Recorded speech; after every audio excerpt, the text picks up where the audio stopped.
놀라운 주, 놀라운 주.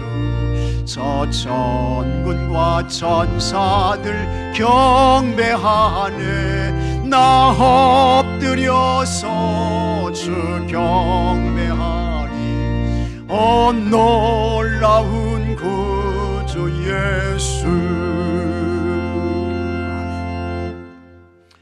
우리 한국 기독교 역사에는 아주 훌륭하신 목사님들이 많이 계십니다.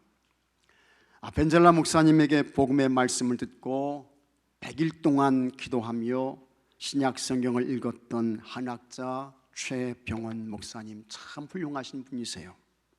이분은 나중에 벤젤라 선교사님과 함께 한글 성경을 번역하는 데 큰 공헌을 했습니다. 또 일제 탄압에도 굴복하지 않고 끝까지 예수님과 교회를 지켜내셨던 주기철 목사님, 정말 훌륭하신 분입니다. 그리고 예수 천당을 외치며 평양에서 그리스도 예수님의 복음을 전하셨던 최권능 목사님, 모두 아주 훌륭하신 우리 한국 교회의 목사님들 있습니다. 이런 분들과 함께 빼놓을 수 없는 또 한 분이 있습니다. 그분은 김익두 목사님입니다. 김익두 목사님은 처음에는 사업가였습니다. 어느 날 친구가 찾아와서 동네에 공장이 들어서는데 거기에 투자하면 큰 돈을 벌 수 있다고 했습니다.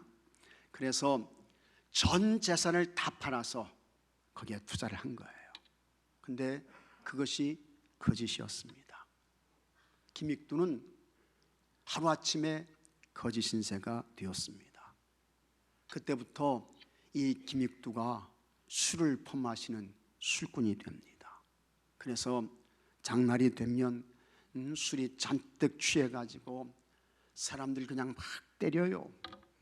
장사하시는 분들의 물건을 팔로 차고 물건을 뒤로 엎어버리고 이런 아주 못된 깡패가 되어버렸습니다. 그러던 어느 날 서양 여성이 이 김익두에게 전도지를 나눠주면서 전도를 하는 것입니다. 예수 믿으라고, 예수 믿으라고. 그런데 이 김익두가요, 그 전도지를 받아들고 이 서양 예수 복음 전하는 이 여성 앞에서 그 전도지 그냥 코를 팡 하고 풀어버렸어요. 코를 풀어버렸어요. 그랬더니 이 서양 여성이 앉습니다. 안 물러서요. 그러면 당신 코가 썩습니다. 코가 썩어요. 이렇게 대답을 해요.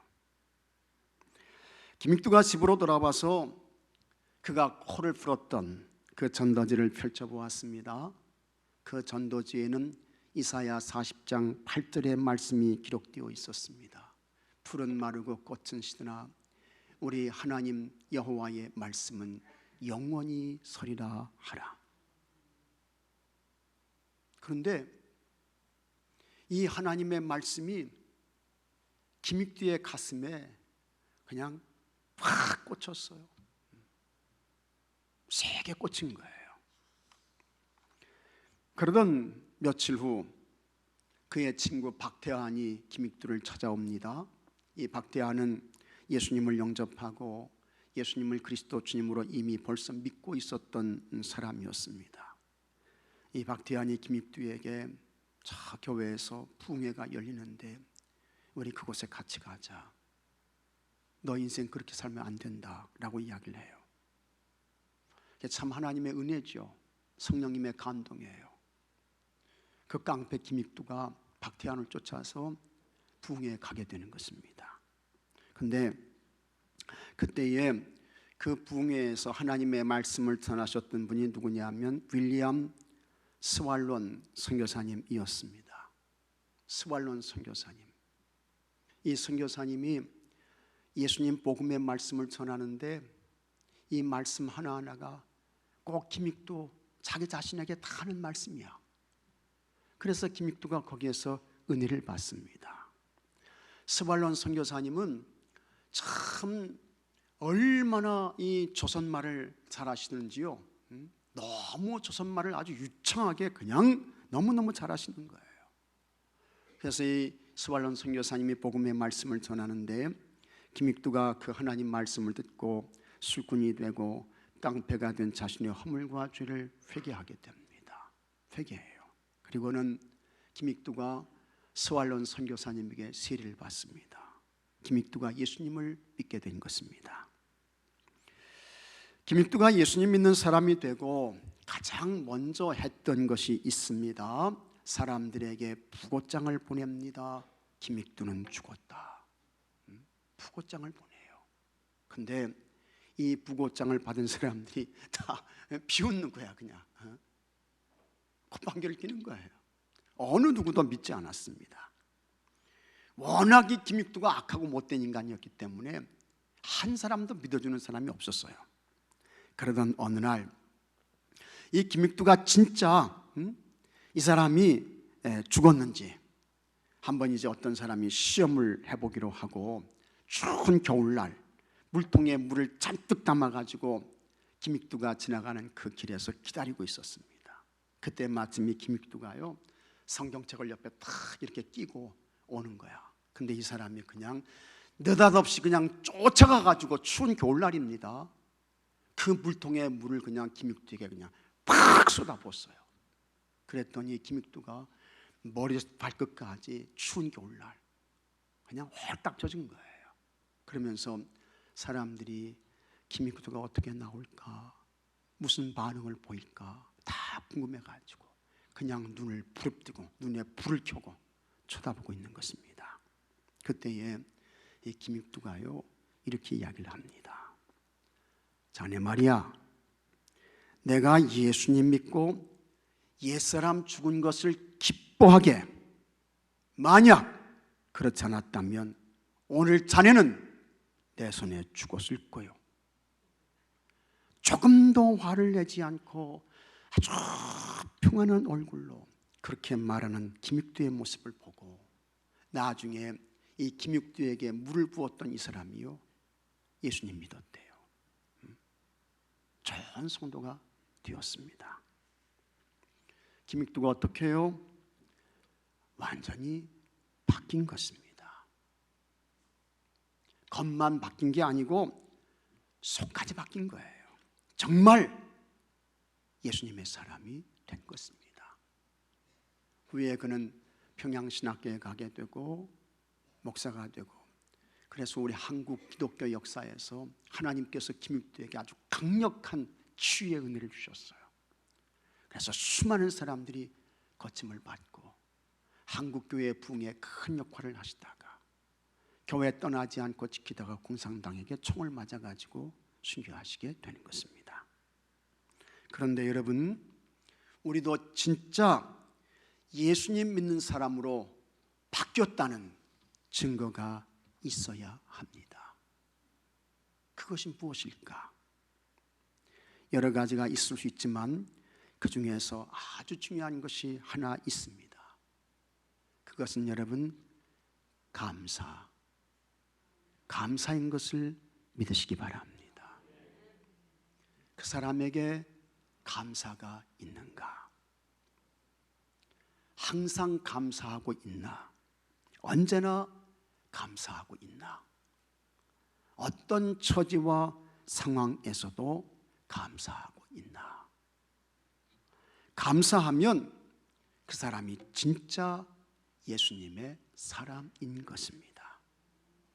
온전한 하나님의 사람이 된 거예요. 그러나 아직도 원망합니다. 여전히 불평해요. 다른 사람을 그냥 탓하는 것입니다. 불만이 가득입니다. 그렇다면 그 사람은 진짜 예수님의 사람이 아닌 것입니다. 완전히 변화된 하나님의 사람이 아닌 거예요. 왜 그렇습니까? 사도 바울이 말씀했습니다. 데살로니가전서 5장 18절에 범사에 감사하라. 이것이 그리스도 예수 안에서 너희를 향하신 하나님의 뜻이니라. 다 같이 아멘. 범사에 감사하라. 이것이 그리스도 예수 안에서 너희를 향하신, 우리를 향하신 하나님의 뜻이니라. 범사는 모든 일입니다. 여기에는 좋은 일은 물론이고 그렇지 않은 일도 다 포함되는 거예요. 그런데 하나부터 10가지, 하나부터 100가지 감사라는 것입니다. 그렇게 감사하는 것이 하나님의 뜻이라고 하는 거예요. 하지만 감사하지 않습니다. 원망하지요, 불평하지요, 불만이 가득입니다. 여전히 다른 사람을 탓해요. 그러면 그 사람은 하나님의 뜻을 따르지 않는 것입니다. 하나님의 뜻대로 행하지 않는다고 하면 그 사람은 예수의 사람 아니지요. 완전한 하나님의 사람이 아닌 것입니다. 그러면 왜 우리가 감사하지 못하는 것일까? 감사의 삶을 살아내지 못하는 이유가 있습니다. 물론 여러 가지 이유가 있을 수 있습니다만 그 가운데에 남과 비교하기 때문에 그렇습니다. 다른 사람과 비교하면요, 감사 못해요. 다른 사람과 비교하며 사는 사람은 행복하지 않습니다.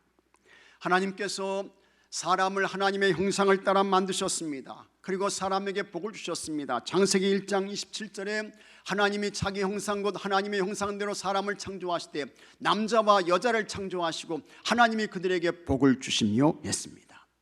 하나님께서 창조하신 그와 같은 피조물 가운데에 하나님의 형상을 따라 지으신 것은 사람밖에 없습니다.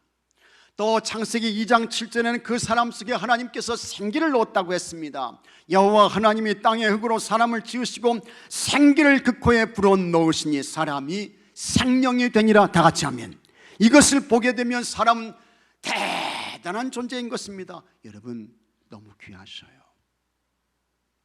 여러분 한 사람 한 사람 참 복되십니다. 하나님의 형상을 따라 지었어요. 여러분 속에 하나님의 생기를 넣어주셨습니다. 그래서 하나님께서 사람을 만드신 후에 다음과 같이 말씀하셨습니다. 창세기 1장 31절에 하나님이 지으신 그 모든 것을 보시니 보시기에 심히 좋았더라. 아주 하나님께서 만족해 하셨습니다. 사람 만드신 후에 심히 좋았다, 하나님 말씀하셨어요. 그러므로 여러분, 사람은 다른 사람과 비교해서 누구는 아주 존귀하고 누구는 덜 존귀하고 그렇지 않습니다. 어떤 사람은 가치가 있고 어떤 사람은 전혀 가치가 없고 그런 거 아닌 것입니다. 사람은 다 귀하죠. 다 존귀해요. 다 복된 것입니다. 믿으시면 아멘 하시기 바랍니다. 이 사람 속에는 하나님의 형상이 있고 저 사람 속에는 하나님의 형상이 없고 아닙니다. 저 사람은 하나님의 생기가 있고 이 사람은 하나님의 생기가 없고 전혀 그렇지 않습니다. 사람은 다 하나님의 형상으로 지음받았습니다. 그 사람 속에 하나님께서 생기, 하나님의 숨, 하나님의 호흡을 넣어주신 것입니다. 그러니 사람은 다른 사람과 비교해서 불평과 원망으로 사는 존재가 결코 아닌 것입니다. 그냥 열등감에 잡혀서 자신의 존재 가치를 인정하지 않는 사람, 참 불행한 사람이에요. 불쌍한 인생을 사는 사람인 것입니다. 여러분은 모두 존귀한 것입니다. 여러분 다 복됐어요. 참 소중합니다. 그러므로 여러분 누구와 비교해서 불평으로 살지 않기를 바랍니다. 원망으로 살지 않기를 바랍니다. 다른 사람을 탓하며 살지 않기를 바랍니다. 어떤 사람에게 행복해지는 비결이 무엇입니까? 라고 물었습니다. 그러자 그 사람이 이런 대답을 했습니다. 나는 행복해지는 방법은 모릅니다. 그러나 불행해지는 방법은 알고 있습니다. 남을 부러워하며 사십시오. 남과 자신을 항상 비교하십시오. 그러면 금방 불행해질 것입니다. 꼭 맞는 이야기예요. 진짜 옳은 이야기인 것입니다. 하나님의 형상으로 지음받은 우리, 하나님의 생기를 담고 있는 여러분, 다른 사람과 비교하지 마십시오. 그렇게 사는 존재가 아니에요. 나 하나님의 형상으로 지음받았어. 내 속에 하나님께서 하나님의 숨, 하나님의 호흡, 하나님의 생기를 넣어주셨어. 내가 이렇게 귀하고 복되지. 잘 기억하시고 감사하며 사시는 여러분들이 되시기를 바랍니다. 비교하는 사람이요 행복 없어요. 없습니다. 그러나 모든 것을 하나님의 은혜로 받고 감사하는 사람, 이 사람은 언제나 행복해요. 항상 행복해요. 모든 일에 행복한 것입니다. 여러분 다 그렇게 사시기를 주 이름으로 축복합니다. 하나님 앞에서 여러분 자신을 보시기 바랍니다. 하나님 앞에서 여러분의 가정을 보시기 바랍니다. 하나님 앞에서 여러분 가정의 자녀들, 자손들을 보십시오. 하나님 앞에서 여러분의 삶을 돌이켜 보시기 바랍니다. 하나님의 은혜가 아닌 것이 없습니다. 하나님의 돌봄이 아닌 것이 없어요. 하나님의 축복이 아닌 것이 없습니다. 하나님의 역사가 아닌 것이 없습니다. 죄급한 이스라엘 백성들을 모아놓고 모세가 설교했습니다. 이스라엘 백성들, 당신들의 삶 전체는 하나님의 전적인 은혜입니다 하면서 모세가 설교를 해요. 그것도 그냥 은혜가 아니고 엄청난 굉장한 은혜를 하나님께서 우리에게 주셨습니다. 설교하면서 모세가 이런 이야기를 합니다. 신명기 1장 31절에 광야에서도 너희가 당하였거니와 사람이 자기의 아들을 같이 하겠습니다. 안는 것 같이. 그렇습니다. 사람이 자기의 아들을 안는 것 같이 너희의 하나님 여호와께서 너희가 걸어온 길에서 너희를 안으사 이곳까지 이르게 하셨느니라. 하나님께서 이스라엘 백성들을 어떻게 해요? 품에 안으셨다는 거예요. 하나님께서 안으셨다는 거예요. 참 귀한 말씀인 것입니다. 그리고 가장 힘들고 어려울 때는 하나님께서 어떻게 해요? 이스라엘 백성들을 업어주셨습니다. 이것은 여러분도 다르지 않습니다. 우리 하나님께서 여러분을 안아주신 것을 믿으시기 바랍니다. 가장 힘들고 어려운 고통의 흑암의 터널을 지날 때에는 안는 것도 부족해서 여러분, 하나님께서 여러분을 업어주신 것을 믿으시기 바랍니다. 하나님 업고 오셨어요. 업고 지나오셨어. 감사하죠. 감동인 것입니다. 이렇게 하나님께서 우리를 도와주셨습니다. 하나님께서 은혜를 주신 거예요. 하나님께서 복을 주신 것입니다. 그러므로 어느 누구나 혹은 어떤 사람과 절대로 비교할 것이 아닌 것입니다. 그저 하나님 사랑에 감사하십시오. 하나님의 놀라운 돌봄에 감사하시기 바랍니다. 하나님의 엄청난 은혜에 감사하는 여러분들이 되기를 바랍니다. 그러면 우리가 어떻게 감사 생활을 해야 하나님께서 기뻐하실까? 감사 생활에서 먼저 가장 중요한 첫 번째가 있습니다. 그것은 같이 하겠습니다. 영으로 감사. 영으로 감사하는 거예요. 영으로 감사. 여기서부터 우리의 감사가 시작되는 것입니다. 사도 바울이 고린도전서 14장 15절에서 이렇게 말씀했습니다. 그러면 어떻게 할까? 내가 영으로 기도하고 또 마음으로 기도하며 내가 영으로 찬송하고 또 마음으로 찬송하리라 했습니다. 바울은 영으로 기도한다고 했습니다. 또 바울은 영으로 찬송한다고 했습니다. 영으로 찬송하고 영으로 기도한다는 것은 하나님께서 우리 속에 넣어주신 생기, 하나님의 숨, 하나님의 호흡, 그거 가지고 우리의 전 존재를 다 드리고 바쳐서 하나님께 기도하는 거예요. 하나님께 찬송하는 것입니다. 사람은 여러분 영적인 존재인 것입니다. 하나님께서 우리 속에 하나님의 숨, 하나님의 호흡, 하나님의 생기를 넣어주셨다고 했습니다. 우리 속에 하나님의 영이 없다고 하면 우리 몸은 육체에 불과한 거예요. 그래서 공산주의자들은 인간 속에 영이 어딨어 하면서 그 사람들이 이야기하는 건 뭡니까? 유물론인 것입니다. 육체밖에 없다는 거예요. 그러나 여러분 절대로 아닙니다. 거기에 속으면 안 됩니다. 하나님께서 우리에게 생기를 넣어주셨어요. 하나님의 숨을 넣어주셨습니다.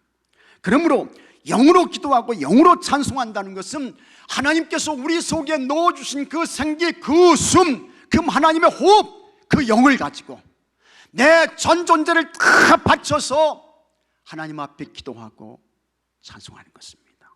그런데 감사도 마찬가지인 것입니다. 하나님께 대한 감사, 우리의 모든 영과 마음과 정성과 힘과 뜻을 다해서 열심을 몽땅 모아서 우리 심령 깊은 곳에서부터 감사하셔야 할 줄로 믿습니다. 이 감사를 하나님께서 받으시는 거예요. 이 감사를 받으세요. 더군다나 우리는 죄와 허물로 이미 벌써 죽은 인생들이었습니다. 그런 우리들을 예수님 십자가 보혈의 피공로를 통해서 우리의 허물과 죄를 사해 주셨습니다. 영원한 하나님 나라 천국의 사람이 되게 해주셨습니다. 가장 최고의 행복한 사람이 됐어요. 그렇다고 하면 감사하지 않는 것은 진짜 무지한 것입니다. 어리석은 것입니다. 감사 없이 하나님을 기쁘시게 할 수 없는 것입니다. 여러분, 온 마음과 정성과 힘과 뜻을 다한 영의 감사, 우리 영 심령 깊은 곳에서부터 전 마음과 모든 것을 다 동원해서 하나님께 영의 감사를 드려서 하나님께서 여러분의 감사를 받으시고 여러분에게 찾아오셔서 하늘문을 여시고 여러분들 가운데 임하시고 여러분들과 함께 하시는 은혜가 있게 되기를 바랍니다. 자, 이렇게 영으로 감사했습니다. 그 다음에는 우리가 우리 심령 깊은 곳에서부터 그 감사와 감동과 감격을 가지고 말로 표현하고 고백하면서 감사하는 것입니다. 사도 바울이 말씀했습니다. 로마서 10장 10절에 사람이 마음으로 믿어 의에 이르고 입으로 시인하여 구원에 이르느니라. 시인해야 돼요. 말로 고백해야 돼요. 우리 심령으로 감사한 거, 영으로 감사한 거, 거기서 끝나는 게 아니고 말로 고백하고 시인하면서 같이 하겠습니다. 하나님 감사합니다. 고맙습니다. 다시 한번요. 하나님 사랑합니다. 고백하셔야 돼요. 고백하셔야 돼요. 고백하는 거예요. 그래서 성경을 보면 하나님의 돌봄과 인도를 받았던 많은 사람들이 그들의 입을 통해 감사와 찬송을 고백하며 찬양과 경배를 올려드립니다. 시편 136편 4절에 홀로 큰 기이한 일들을 행하신 이에게 감사하라. 그 인자하심이 영원함이로다. 다윗은 이렇게 하나님께 감사와 찬송을 올려드렸습니다. 시편 145편 1절에 왕이신 나의 하나님이요. 하나님이 왕이야. 다윗에게 왕이야. 왕이신 하나님이요. 더 이상 높게 표현할 수 없어서 다윗은 왕이란 표현을 쓴 거예요. 왕이신 나의 하나님이요. 내가 주를 높이고 영원히 주를 송축하리이다. 영원히 얼마나 감사한지, 얼마나 고마운지 영원히 주를 송축하리이다. 내가 날마다 주를 송축하며 하루로 끝나는 거 아닙니다. 이틀로 끝나는 거 아니에요. 내가 날마다 숨쉬는 그날까지 내가 날마다 주를 송축하며 영원히 주의 이름을 송축하리이다. 아멘. 표현하는 거예요. 고백하셔야 돼요. 감사를 여러분의 입으로 표현하시기 바랍니다. 하나님께 온 힘을 다해 감사하며 찬송해서 하나님께서 우리 가운데 임재하시고 하나님께서 치유를 주시고 회복을 주시고 승리를 주시고 평강을 주시고 이런 은혜가 있게 되기를 축복합니다. 자, 이렇게 영으로 감사했습니다. 입술로 고백하며 감사하고 찬송했습니다. 우리의 감사는 여기서 끝이 아닙니다. 한 가지를 더 하셔야 돼요. 그래야 온전한 감사가 되는 것입니다. 하나님께서 출애굽의 은혜를 베푸신 이스라엘 백성들에게 말씀하셨습니다. 출애굽기 23장 15절에 너는 무교병의 절기를 지키라. 내가 내게 명령한 대로 아비올에 정한 때 이래 동안 무교병을 먹을지니 이는 그달에 내가 애굽에서 나왔습니다. 같이 하겠습니다. 빈손으로 내 앞에 나오지 말지니라. 하나님 말 말씀이세요. 너희들에게 내가 출애굽의 은혜를 줬다. 너희들이 내 앞에 남아서 나를 예배하는데, 나를 찬송하는데 빈손으로 오지 마. 하나님께서 말씀하세요. 예물을 드려서 감사해라. 하나님께서 말씀하시고 있는 것입니다. 그리고 예물을 드릴 때에도 그냥 예물을 드리는 것이 아닙니다. 예물을 드릴 때에 영적인 원칙이 있습니다. 신명기 16장 10절에 하나님께서 이렇게 말씀하십니다. 자, 한번 같이 읽어보겠습니다. 신명기 16장 10절. 내 하나님 여호와 앞에 77절을 지키되 내 하나님 여호와께서 내게 복을 주신 대로 내 힘을 헤아려 자원하는 예물을 드리고, 다 같이 아멘. 영적인 원칙이 있어요. 먼저 예물을 드릴 때 내 힘을 헤아려, 이렇게 말씀하고 있습니다. 여기 힘을 헤아린다는 것은 하나님께 예물 드릴 때요, 힘을 다해 드리라는 거예요. 힘껏 드리라는 것입니다. 최선을 다해서 하나님께 봉헌하라는 것입니다. 아낌없이, 인색함 없이 드리라고 하는 것입니다. 가정에서 가족들에게, 자녀들에게, 자손들에게는 참 후하신 분들이 있어요. 그런데 하나님께 드리는 예물에 대해서는 참 인색하세요.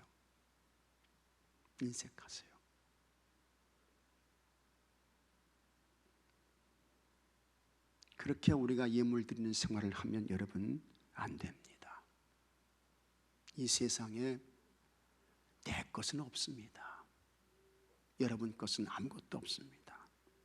생명도요, 내가 이 생명을 살고 있지만, 그러나 하나님께서 생을 살라고 명하셔서 이 생명을 받아서 오늘의 삶을 살고 있는 것입니다. 하나님께서 가져가시게 되면 그 생명은 오늘이라도 끝나게 되는 것입니다. 시간도 여러분 내 거 아니죠. 하나님께서 시간 속에서 살라고 우리에게 시간을 주셨습니다. 하나님께서 정하신 때가 되면 우리에게 주어진 시간은 맞춰지게 되는 것입니다. 가정도 마찬가지예요. 하나님께서 가정 주셨습니다. 하나님 짝지어 주셨죠. 결혼하게 하셨죠. 가정에 거룩한 공동체를 이루게 하시고, 그 다음에 하나님께서 그 가정에 하나님의 기업으로, 하나님의 상급으로, 하나님의 축복으로 자녀를 주셨어요. 자손들을 허락해 주셨습니다. 여러분 가정의 소유도 다르지 않습니다. 다 여러분 하나님께로부터 온 것입니다. 하나님께로부터 오지 않은 것은 아무것도 없습니다. 그래서 욥이 하나님께 이와 같은 신앙을 고백하잖아요. 욥기 1장 21절에 이르되 내가 모태에서 알몸으로 남아 싸운 즉 또한 알몸이 그리로 돌아가올지라. 같이 하겠습니다. 주신이도 여호와시요, 주신이도 여호와시요, 주신이도 여호와시요, 거두신이도 여호와시오니 여호와의 이름이 찬송을 받으실지니이다. 그러나 우리는 영적으로 무지해요. 악합니다. 그래서 교만하지요. 모든 것이 다 내 거야. 생명도 내 것이고, 가정도 내 것이고, 자녀도 내 거고, 소유도 내 거고, 재능도 내 것이고, 이렇게 되면 이 사람은 하나님께 감사가 없는 삶을 살게 되는 것입니다. 감사하지 않게 되면 너는 주어도 관리를 못해. 오히려 줘도 그것이 복이 안 돼. 하나님께서 가져가시는 거예요. 하나님께서 거두시게 되는 것입니다. 또 감사의 예물을 드릴 때에 자원해서 드리라고 했습니다. 자원하는 예물을 드리고 했습니다. 이 자원의 예물은 스스로 원해서 드리는 거예요.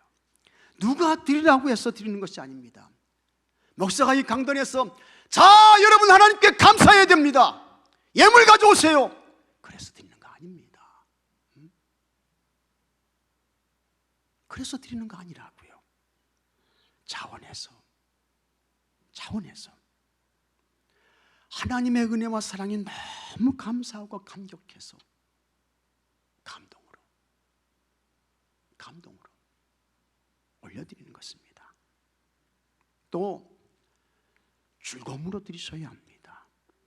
하나님은 억지로 내는 거 받지 않으십니다. 여러분, 하나님은요 거지 하나님이 아니세요. 거지 하나님이 아니라고요. 착각하지 마십시오. 세상의 모든 창조자이신, 이 세상의 모든 것을 통치하시고 지배하시는 하나님이 뭐가 부족해서, 뭐가 아쉬워서 예물 드리라고 하겠습니까? 하나님은 감사의 마음 받으시는 거예요. 감동의 마음 받으시는 거예요. 너 정말 나를 경외하고 있구나, 나를 사랑하고 있구나, 나를 경배하고 있구나. 그 자원하는 마음, 즐거운 마음, 그걸 하나님께서 받으시는 것입니다.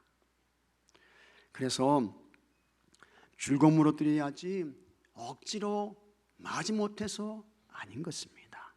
고린도후서 9장 7절에 각각 그 마음에 정한 대로 할 것이요 인색함으로나 억지로 하지 말지니 하나님은 즐겨 내는 자를 사랑하시느니라 했습니다. 하나님은 우리의 길을 살피십니다. 하나님은 우리의 모든 걸음을 세워보십니다. 욥기 31장 4절에 그가 내 길을 살피지 아니하시느냐. 우리 가는 길 하나님이 다 살피셔요. 더 나아가서 내 걸음을 다 세지 아니하시느냐. 하나님 대단한 분이십니다. 우리가 가는 걸음, 그 숫자, 그것까지도 다 카운트 세시는 분이 하나님이셔요. 그러니 그 하나님 앞에서 어떻게 그 하나님을 속일 수 있겠습니까? 어떻게 하나님 피할 수 있어요? 어떻게 그 하나님 앞에서 거짓을 행할 수 있습니까? 안 되는 것입니다. 기쁨으로 하셔야 돼요. 즐거움으로 하셔야 합니다. 오늘 예배도 다 기쁨으로 드리시고 있지요? 네, 다 표정이 다 기쁨으로 감사해서 감격해서 다 예배드리고 있는 그와 같은 표정이세요. 저쪽에서 좀 주무시고 계신 분이 있어서 그렇지, 다 기쁨으로 드리셔요. 찬송도 여러분 기쁨으로 올려드리셔야 합니다. 찬송도요. 예물을 드리는 것도 참 기쁘고 감사하고 감격해서 하나님께 올려드리셔야 합니다. 그래야 하나님께서 그 예물 속에 담긴 여러분의 마음, 주님을 향한 그 태도와 자세, 하나님 그거 다 받으시고 하나님께서 여러분에게 하늘 문을 열어주시는 줄로 믿으시기 바랍니다. 더마스 턴스 엘리엇이라고 하는 T.S.라고 하죠. T.S. 엘리엇이라고 하는 미국계 영국 시인이 있습니다. 이 사람은 극작가입니다. 그리고 문학 비평가입니다. 이 엘리엇이 황무지라고 하는 시를 썼어요. 근데 그 황무지에서 그가 이런 이야기를 합니다. 현대인은 텅 빈 사람이요 동시에 가득 찬 사람이다. 있어야 할 믿음, 소망, 사랑, 감사는 없고 없어야 할 죄, 미움, 시기, 질투, 욕심만 가득하다. 이렇게 이야기를 했습니다. 이 T.S. 엘리엇이 인간을 아주 정확하게 봤습니다. 인간은 텅 빈 사람이라고 했습니다. 무엇이 없어서 우리가 텅 빈 인생 드릴까? 믿음이 없어요. 소망이 없어요. 사랑이 없어요. 감사가 없어요. 그래서 엘리엇은 현대인을 가리켜서 텅 빈 인생들이라고 했습니다. 동시에 엘리엇은 인간은 가득 찬 사람이라고 했습니다. 뭐가 충만해서 가득한 사람일까? 죄가 가득입니다. 미움이 가득입니다. 시기가 가득입니다. 질투가 가득입니다. 욕심이 가득해요. 정욕이 가득입니다. 여기에 더해서 불평이 가득이야. 원망도 가득입니다. 불만도 가득입니다. 짜증도 가득입니다. 그리고 다른 사람을 탓하는 것도 가득이에요. 다른 사람을 비판하고 공격하는 것도 가득이고 비난이 가득이고 교만이 가득이고 그 다음에 틈을 만들어 가지고 싸우는 분쟁, 다툼도 가득인 것입니다. 엘리엇은 외칩니다. 우리 속에 믿음, 소망, 사랑, 감사가 없이 죄, 미움, 시기, 질투, 원망, 불평, 짜증, 불만, 비난, 비판이 가득하면 그 사람의 인생은 뭘까? 황무지라는 것입니다. 황무지예요. 황무지 아시죠, 여러분? 사막인 것입니다. 아주 척박한 삶이 되고 메마른 삶이 되고 황무지에 열매 없습니다. 결실 없어요. 좋은 결과가 없는 것입니다. 어거스틴은 고린도전서 13장 13절에 그런즉 믿음, 소망, 사랑 이 세 가지는 항상 있을 것인데 그 중에 제일은 사랑이라는 말씀에 하나를 더 보탠다면 감사를 더하고 싶다고 했습니다. 참 귀한 말입니다. 영국의 역사가이며 사상가였던 토마스 칼라일이 다음과 같이 말했습니다. 길을 가다가 돌이 나타나면 약자는 그것을 걸림돌이라고 하고 강자는 그것을 디딤돌이라고 한다. 어떤 돌을 만나느냐는 중요하지 않습니다. 그 돌을 어떤 눈으로, 어떤 자세와 태도로 바라보고 대하느냐, 이게 문제라고 하는 것입니다. 원망과 불평의 사람, 이 사람은 약자인 것입니다. 이 사람은 약자인데 그 돌이 그 사람에게 끝까지 뭐가 됩니까? 걸림돌이 되는 거예요. 그러나 감사의 사람은 그 걸림돌이 오히려 그 사람에게 뭐가 됩니까? 디딤돌이 되는 것입니다. 디딤돌이 되는 거예요. 그래서 여러분, 원망과 불평의 약자로 걸림돌 인생을 사실래요? 아니면 감사와 찬송의 디딤돌 인생의 강자로 사시겠습니까? 어떻게 사실래요? 맞습니다. 그런 것입니다. 원망과 불평의 사람은 우리 앞에 나타난 돌을 줄기차게 원망하고 불평하면서 발로 찼다가 발가락이 탁 부러지게 되는 것입니다. 그러나 감사의 사람은 우리 앞에 나타난 돌을 주춧돌로 삼아 훌륭한 집을 완성해 냅니다. 하나님께서 여러분에게 기이한 일들을 행하셨습니다. 지금도 하나님은 살아계셔서 여러분 앞에서 아주 크고 놀라운 기이한 일들을 행하시고 있습니다. 그리고 앞으로도 하나님께서 더 크고 놀라운 기이한 일들을 여러분에게 행해 주시는 것을 믿으시기 바랍니다. 그와 같은 하나님께 영으로 감사하십시오. 입술로 고백하며 감사하세요. 심고 자원해서 즐거움으로 예물을 드리며 감사하시기 바랍니다. 그래서 참 이 그림이 너무 멋있는 그림이에요. 진짜 훌륭한 그림이에요. 하나님의 손이 다 덮어주시잖아요. 힘든 세상을 살아가는 여러분들을 하나님의 손이 위에서 다 가려주셔요.